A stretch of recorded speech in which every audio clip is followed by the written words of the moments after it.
আসসালামু আলাইকুম viewers, welcome to mother cooking channel. হোটেলে পরোটার সাথে যে বুটের ডাল ভুনা পাওয়া যায়, আজকে আমি আপনাদেরকে সেই হোটেল স্টাইল বুটের ডাল ভুনা করে দেখাবো। আগে এই বুটের ডালটা পরোটার সাথে ফ্রি পাওয়া গেলেও এখন কিন্তু আর ফ্রি পাওয়া যায় না, এটা আলাদাভাবে টাকা দিয়ে কিনে নিতে হয়। কিভাবে আপনারা একেবারে হোটেলের মতো বুটের ডালটা ভুনা করে বাসায় খেতে পারবেন, সেই রেসিপিটা আজকে আমি আপনাদেরকে দেখিয়ে দিব। চলুন তাহলে শুরু করা যাক। প্রথমে আমি চুলার উপর একটি প্রেসার কুকার বসিয়ে দিচ্ছি, তারপর এর মধ্যে দিয়ে দিচ্ছি বুটের ডাল। আর এখানে আমি প্রায় 1.5 কাপের মতো বুটের ডাল 6 থেকে 7 ঘন্টার মতো সময় পানিতে ভিজিয়ে রেখেছিলাম। তারপর এটাকে খুব ভালোভাবে ধুয়ে প্রেসার কুকারের মধ্যে দিয়ে দিয়েছি। এখন আমি এর মধ্যে দিয়ে দিচ্ছি তেজপাতা, একটি কাঁচা মরিচ 2টি, আর এই কাঁচা মরিচগুলোকে আমি মাছ বরাবর কেটে দিয়েছি। দিয়ে দিচ্ছি পানি, আমি ডালটার একটু উপর পর্যন্ত পানি দিয়ে দিচ্ছি। তারপর দিয়ে দিচ্ছি হলুদের গুঁড়া 1/2 টিস্পুন।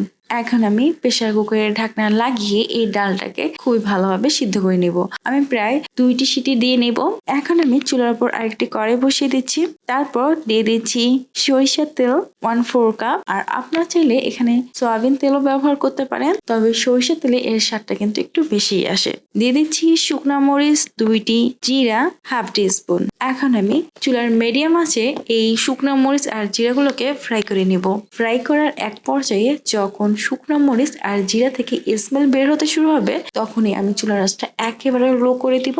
তারপর দিয়ে দিব হলুদের গুঁড়া 1 চা চামচ, মরিচের গুঁড়া 1 চা চামচ। তারপর এটাকে একটু নাড়িয়ে দিব। খুব বেশি সময় নাড়িয়ে দেওয়া যাবে না, সাথে সাথে নাড়িয়ে দিয়েই দিয়ে দিতে হবে পেঁয়াজ বাটা 1/2 কাপ। এখন আমি এই সব উপকরণ সমূহকে ভালোভাবে ফ্রাই করে নিব।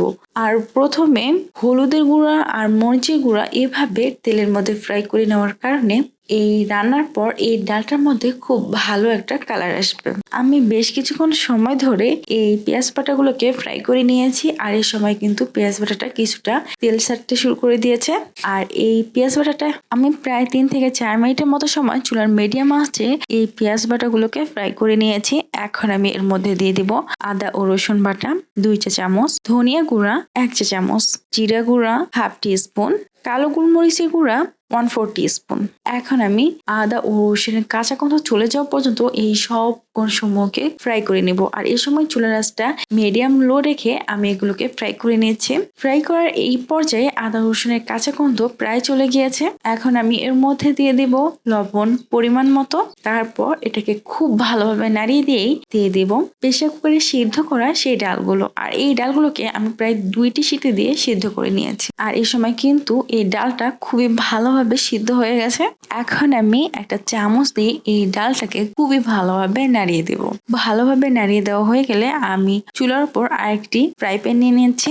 এখন আমি এর মধ্যে দিয়ে দিচ্ছি সরিষা তেল 2 টেবিল চামচ, শুকনো মরিচ 2টি, রসুন কুচি 1/2 টেবিল চামচ, আদা কুচি 1 টিস্পুন।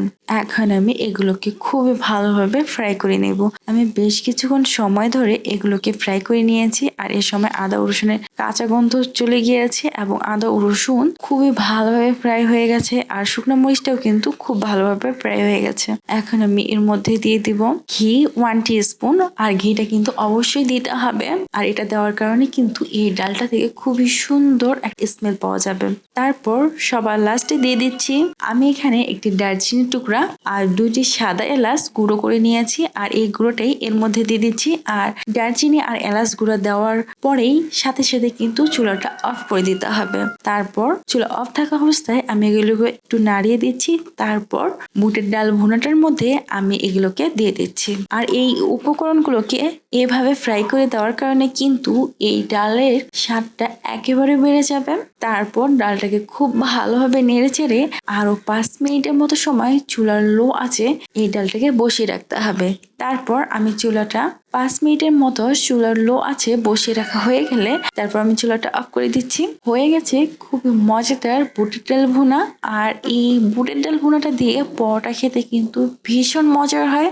আর এই বুটের ডাল ভুনাটা দিয়ে আপনারা ভাত, পরোটা, রুটি যে কোনো কিছুই খেতে পারেন। আমি আপনাদেরকে বুটের ডাল রান্না করে দেখাবো। আর এই বুটের ডালটা আপনারা সকালে রুটি তৈরি করার সময় খুবই স্বল্প সময়ে এবং খুবই ইজি পদ্ধতিতে তৈরি করে নিতে পারবেন। আর এই বুটের ডালটা খেতে কিন্তু ভীষণ ভীষণ মজার হয়। এত স্বল্প সময়ে এবং এত ইজি পদ্ধতিতে বুটের ডালটা রান্না করার পরও এই বুটের ডালটা এতটাই মজার হয়, আপনারা রান্না না করলে কখনোই বুঝতে পারবেন না। চলুন তাহলে রেসিপিটা দেখে নেওয়া যাক। প্রথমে আমি চুলার পর একটা প্রেসার কুকার বসিয়ে দিয়েছি। আমি কাল রাতে প্রায় 1 পোয়ার মতো বুট পানিতে ভিজিয়ে রেখেছিলাম, আর সেটা সারা রাত ভিজানোর পর খুব ভালোভাবে ধুয়ে আমি প্রেসার কুকারের মধ্যে দিয়ে দিলাম। এখন আমি এর মধ্যে দিয়ে দিচ্ছি পেঁয়াজ। আমি এখানে একটা গোটা পেঁয়াজ দিয়ে দিচ্ছি টমেটো। আমি এখানে একটা টমেটো 2 ফালি করে কেটে এভাবে দিয়ে দিলাম। দিয়ে দিচ্ছি কাঁচা মরিচ 4টি, রসুনের কোয়া 9 থেকে 10টি। দিয়ে দিব পানি। প্রেসার কুকারে যে পর্যন্ত বুটটা রয়েছে তার থেকে একটু উপর পর্যন্ত আমি পানিটা দিয়ে দিচ্ছি। তারপর রঙের জন্য দিয়ে দিচ্ছি হলুদের গুঁড়া 1/2 চা চামচ। এখন আমি প্রেসার কুকারের ঢাকনা লাগিয়ে এগুলোকে খুবই ভালোভাবে কুক করে নিব। আমি প্রেসার কুকারে প্রায় 3 থেকে 4টি সিটি দিয়ে নিয়েছি। এই পর্যায়ে বুটের ডালটা কিন্তু খুব ভালোভাবে কুক হয়ে গেছে এবং বুটের ডালটা অনেকটা ভাঙা ভাঙা টাইপ হয়ে গেছে। এই বুটের ডালের মধ্যে যে টমেটোটা দেখা যাচ্ছে তাও কিন্তু অনেকটা গলে গিয়েছে। আমি চামচ দিয়ে এটাকে খুব ভালোভাবে নাড়িয়ে দিচ্ছি, এতে করে পেঁয়াজ, টমেটো, কাঁচামরিচ খুব ভালোভাবে সিদ্ধ হয়েছে। এভাবে নাড়িয়ে দেওয়ার কারণে এগুলো কিন্তু খুব ভালোভাবে ভেঙে যাবে। আমি প্রায় 5 মিনিটের মতো সময় এগুলোকে এভাবে নাড়িয়ে দিয়েছি। এখন আমি দিয়ে দিচ্ছি লবণ পরিমাণ মতো। তারপর আবারও এগুলোকে খুব ভালোভাবে নাড়িয়ে দিচ্ছি। এদিকে আমি চুলার উপর একটি কড়াই বসিয়ে দিচ্ছি। তারপর দিয়ে দিচ্ছি সয়াবিন তেল প্রায় 3 টেবিল চামচ। দিয়ে দিচ্ছি শুকনো মরিচ 3টি। এখন আমি এই শুকনো মরিচগুলোকে ফ্রাই করে নিব। ফ্রাই করার এক পর্যায়ে যখন শুকনো মরিচগুলো স্মেল ছাড়তে শুরু করবে তখনই দিয়ে দিব রসুন কুচি 2 চা চামচ, আদা কুচি 1/2 টেবিল চামচ। এখন আমি এগুলোকে আবারও খুব ভালোভাবে ফ্রাই করে নিব। ফ্রাই করার এক পর্যায়ে যখন আদা ও রসুন কুচি প্রায় 50% মতো ফ্রাই হয়ে যাবে তখন দিয়ে দিব পেঁয়াজ কুচি 1/3 কাপ। তারপর আবারও এগুলোকে আমি খুবই ভালোভাবে ফ্রাই করে নিব।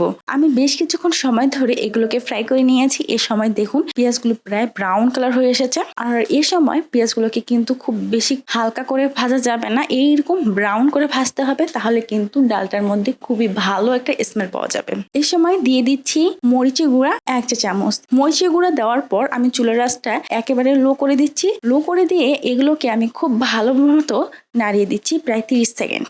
আর এতে করে কিন্তু ডালটার মধ্যে কালারটা কিছুটা ভালো আসবে। তারপর চুলাটা অফ করে দিয়ে দিচ্ছি জিরা গুঁড়া 1/2 চা চামচ, ধনিয়া গুঁড়া 1/2 চা চামচ, দারচিনি আর এলাচের গুঁড়া 1/2 চা চামচ। আমি এখানে দারচিনি ও কালো এলাচ আলাদাভাবে গুঁড়ো করে নিয়েছিলাম, সেই গুঁড়োটাই দিয়ে দিয়েছি 1/2 চা চামচ। আর এইখানে দারচিনি আর কালো এলাচের গুঁড়া ব্যবহার করার কারণে এই ডালের স্বাদটা একেবারেই অন্যরকম আসবে। তারপর সবার লাস্টে দিয়ে দিচ্ছি ঘি 2 চা চামচ। তারপর এগুলোকে খুব ভালোভাবে নাড়িয়ে দিয়ে আমি চুলাটা অন করে দিচ্ছি এবং সাথে সাথে দিয়ে দিচ্ছি প্রেসার কুকারে সিটি দিয়ে নেওয়া সেই ডালগুলো।